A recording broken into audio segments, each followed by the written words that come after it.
Nina besilo ubhejane ephuma esiqwini ngoba kade bemvalele. Impunga yesintu iyakhuleka enhlane ezansi kwisifundazwe sisonke sikaMthaniya. Namuhla ngifisa ukuthi-ke ngikhulume ngesibaya, ekuyinto abantu abaningi nemizi eminingi abangayiboni ukubaluleka, kodwa ibibaluleke ukudlula zonke izinto phakathi komuzi. Isibaya siyisisekelo somuzi, isibaya siyisizinda somsamu phakathi komuzi. Kungani ngisho kanje? Ingoba esibayeni yila kutholakala khona amadoda onke aphakathi komuzi, yila kutholakala khona iy'mpunga zonke zaphakathi komuzi.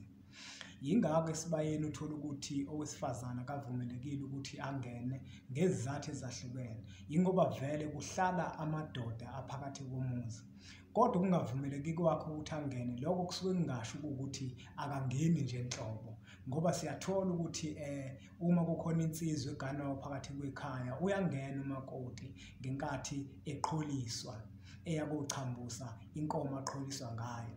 Siphinde futhi sithole ukuthi uma kukhona intombazane eganayo phakathi kwekhaya, iyangena noyise eyidonsa ngengalo. Uyabona, ngamanye amazwi umuntu wesifazane uyangena nesibayeni, kodwa akavumelekile ukuthi angene uma kukhona isimo esingaphoqi ngaleso sikhathi. Sike sibaboneke abantu-ke, uthole ukuthi umuntu uzokwenza umsebenzi, uthole ukuthi isibaya asikho, abanye basigxumeke ngaleso sikhathi, abanye uthole ukuthi khona isihlahla nje esikhona basebenzise sona. Konke lokho isintu siyakuphikisa ukuthi abantu bakwenze. Isibaya sibalulekile kuwona wonke umuzi, kubalulekile ukuthi isibaya sibe yinto ekhona, ngisho kuthiwa imfuyo ayikho, kodwa isibaya sona uyasidinga ngoba siyinto eyithempela laphakathi komuzi.